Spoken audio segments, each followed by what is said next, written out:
ፋኖ ሌላ ተጨማሪ ከባድ መሳሪያ ማስገባቱ ተነግሯል። ከዓመታት በፊት ከዋት ጋር በነበረው ጦርነት ባደረገው አስተዋጽኦ በብልጽግናው መሪ አብይ አህመድ ሳይቀር ሲሞገስ የነበረው ፋኖ ከፌደራል መንግስቱ ጋር በጀመረው ውጊያ ያልተጠበቀ ድልን እንደተጎናጸፈ ተገልጿል። ግዛዙና የሚዲያ አውታሮቹ የማይገልጹት የፋኖ ወታደራዊ አቅም በአማራ ክልል ከፍተኛ አመራሮች ዘንድ ግን ሊደበቅ አልተቻለም። ከሰሞኑ በነበረው የተቀናጀ የፋኖ ጥቃት የተደናገጠው ያረጋ ከበደ ቡድን ፋኖ ከኛ የተሻለ የመሳሪያና የሰው ኃይል በማስተለፍ መከላከያ በሌለበት ሚሊሻና ማብተናችን አናስተልፍም በሚል ለመከላከያ ሰራዊት አዛዦች አቤቱታቸውን አቅርበዋል ተብሏል። በጎጃም የሚንቀሳቀሰው የፋኖ ሰራዊት ከበድ ያለ ድል መቀዳጀቱ ተገልጿል። የፋኖ አመራሩ ያልተጠበቀውን ድልም አብስሯል። በዝርዝር ይዘነዋል። ባለስልጣኑ ከስልጣናቸው ተባረዋል። ጉዳዩም እያነጋገረ ነው። ሌላኛው መረጃችን ነው። የአብይ አህመድን አገዛዝ ገመና የገለጸው ጉዳይ ይፋ ሆኗል። ኢትዮጵያ አንደኛ የሆነችበት ጉዳይም ብዙዎችን እያነጋገረ ነው። በዚህ ጉዳይም ሌላ መረጃ ይዘናል። ሰላም ጤና ይስጥልኝ የተወደዳችሁና የተከበራችሁ በመላው ዓለም የምትገኙ የሚዲያችን ቤተሰቦች እንደምን ቆያችሁን? አሁን ለሰዓቱ መደመጥ ያለባቸውንና ትኩረት የሚሹ በርከት ያሉ መረጃዎችን ይዘን ቀርበናል። እናንተም እስከ ዝግጅታችን ፍጻሜ አብራችሁን እንድትቆዩን በአክብሮት እየጋበዝን አሁን በቀጥታ ወደ ዝርዝር መረጃዎቹ እናልፋለን። በቅድሚያም ጋዜጠኛ መሰይ መኮንን ያስተላለፈውን ጥብቅ መረጃ ወደ እናንተ እናርሳለን። ዓለም ትኩረቱን መካከለኛው ምስራቅ ባደረገበት በዚህ ወቅት እንደ ብልጽግና መንግስት የተመቸው የለም። ሬዲዮኑ፣ ቴሌቪዥኑ፣ ማህበራዊ ሚዲያውም ስለ እስራኤል ሆኗል ወሬው። ብልጽግና ከመንግስትነት ወጥቶ ከአሸባሪዎቹ አይኤስ አልሸባብ ተቀላቅሏል ብሏል። የብሎክ ዘመቻ ከታቀደ 6 ወር ሆኖታል። የደህንነት ኃላፊዎች፣ የፖሊስ መኮንኖች፣ የመከላከያ መኮንኖች በአዳነች አቤቤ ጽህፈት ቤት ውይይት ተደርጓል። በበላይነት ጠቅላይ ሚኒስትሩ አብይ አህመድ ይመሩታል ምን ብሏል። አዲስ አበባ የታጣቂዎች መፈንጫ እየሆነ ነው። እናም ወጣቱ ወደ አዲስ አበባ እየመጣ ነው። ይህን የተመለከቱ ታጣቂዎችም አስርገው ያስገቡብን ነው። እንዲሁም የአዲስ አበባ ነዋሪ በተለይ ዝቅተኛ ገቢ ያላቸው ነዋሪዎች ከተማውን ለቀው እንዲሄዱ ማስመረር ያስፈልጋል። ኑሮ ውድነቱ ከዚህ ከቀጠለ ህዝባዊ አመት ተቀስቅሶ መንግስት አደጋ ላይ ይወድቃል። እንዲማረር አድርገን ከተማውን ለቆ እንዲወጣ ማድረግ ይኖርብናል በማለት ተወያይተው ተስማምተዋል። ዘመቻውም የብሎክ ዘመቻ ብለው ጠርተውታል። ለ6 ወር ያህል ሲዘጋጁ ከረሙ። አርብ ጧት ዓለምን ሰቅዞ የሚይዝ በመካከለኛው ምስራቅ ትልቅ ጦርነት ተቀሰቀሰ። እናም ከላይ የጠቀስናቸው የጸጥታ ተቋማት መኮንኖች አሁን አጋጣሚውን እንጠቀማሉ። ቅዳሜ ዕለት በተለያዩ የከተማው ክፍል የጸጥታ ኃይሎች ተሰማሩ። ከመንገድ ላይ ያገኙትን ወጣት በሸራ በተሸፈነ አይሱዙ መኪና ላይ እየደበደቡ እየጫኑ ቃሊቲ በሚገኙ ማጎሪያ መጋዘኖች ማጎር ተያዙት። በአንዳንድ አካባቢዎች በተለይ ቤት እየገቡ እየደበደቡ የወሰዷቸው ወጣቶችም አሉ ብሏል ጋዜጠኛው።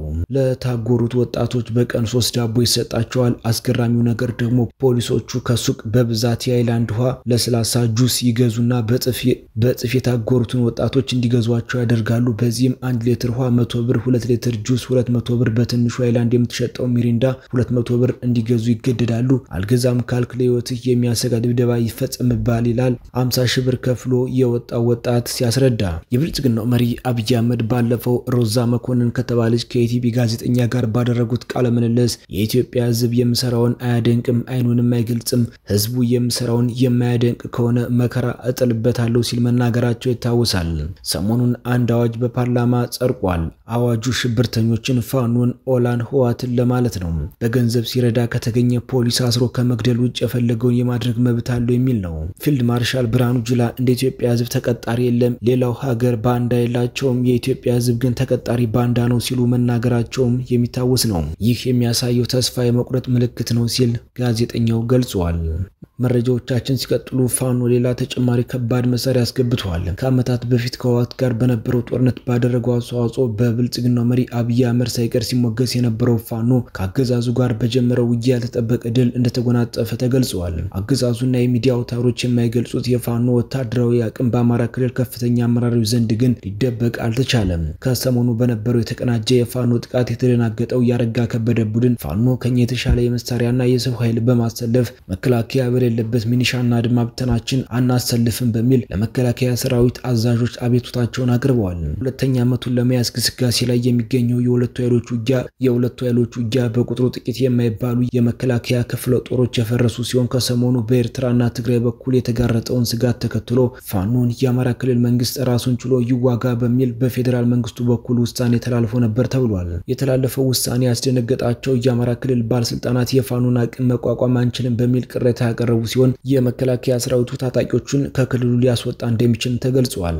የናረጋ ከበደ ቡድን የፋኖ ኃይል ብቻውን የሚቋቋም ኃይል እንደሌለው ገልጾ ፋኖ መድፍና ታንክ በመታጠቁ ልንቋቋመው አንችልም በማለት ነው እገዛው እንዲቀጥል የገለጸው። የአማራ ክልል የቀድሞ ፕሬዝዳንት የሆነው አቶ ይልቃል ከፋለ የፋኖ አቅም ከኛ በላይ ነው በሚል በደብዳቤ ማስታወቁን ተከትሎ የፌዴራል መንግስቱ የፋኖን አቅም በሚጠብቀው ልክ ባለማግኘቱ ያለምንም ተሸናፊነት ውጊያው ሁለተኛ ዓመቱን ለመያዝ እየገሰገሰ ነው።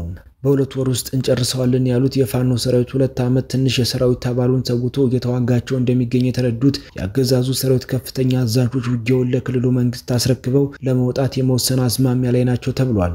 መረጃዎቻችን ሲቀጥሉ የአማራ ፋኖ ቢሮ ኃይል በጎጃም 9ኛ ሳሙኤል አወቀ ክፍለ ጦር አረንዛው ጎንቻ ብርጌድ ከሁለት ቀን በፊት ያገዛዙ ጦር ከፍተኛ ሽንፈት መከናነቡ የማይካድ ሀቅ ነው ብሏል። ይህን ሽንፈት ለመሸፋፈን ጎብሬ ከተማ ላይ ለመግባት ቢሞክርም በአረንዛው ጎንቻ ነበልባሎች እቅዱ ሳይሳካ ግሪያው ብሎ ሸሽቶ እንዳይሄድ አድርገዋለች ተብሏል። በዚህ ውጊያም በርካቶች እስከ ወዲያኛው ሲሸኙ ቀሪዎቹን ማክሰሉንና ሰባው ኪሳራ ማድረሱን አስታውቋል። ተመሳሳይ በቀይታ ይፍታይ ንጉሴ 6ኛ ክፍለ ጦር ከስተደመና ብርጌድ በአገዛዙ ላይ መጠነ ሰፊ ጥቃት ማድረስ ተችሏል ብሏል።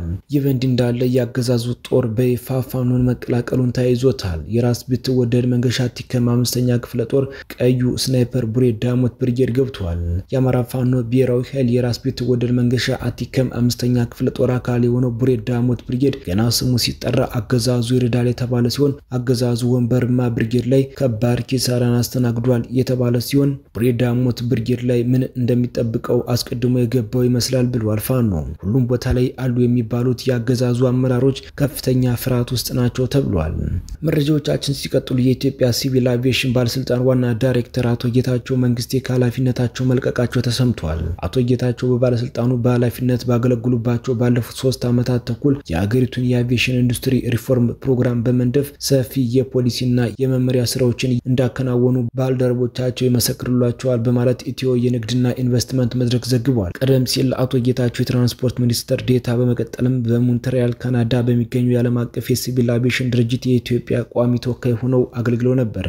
በሌላ መረጃ እስራኤልና ኢራን በጤና ተቋማት ላይ የሚያደርሱት ጥቃት እንዲያቆሙ ዶክተር ቴዎድሮስ አዳኖም አሳስበዋል። የዓለም ጤና ድርጅት ዋና ዳይሬክተር የሆኑት ዶክተር ቴዎድሮስ አዳኖም በሁለቱ ሀገራት መካከል በተጠቀሰው ግጭት እየተባባሰ መሄዱ የጤና ተቋማትንና የጤና አገልግሎትን ስጋት ላይ እየጣለ መሆኑን ገልጸዋል። ዛሬ ጧት በእስራኤል ሶሮቃ ሕክምና ማዕከል በደረሰው ጥቃት በርካታ ታካሚዎች ቆስለዋል። አንዳንዶቹም የደረሰባቸው ከባድ ጉዳት ነው ያሉት ዳይሬክተሩ ከሆስፒታሉ ወደ 250 ታካሚዎች ወደ ሌሎች ጤና ተቋማት መወሰዳቸውን አስረድተው ሆስፒታሉ አገልግሎት እየሰጠ ያለው በከፊል መሆኑን ገልጸዋል።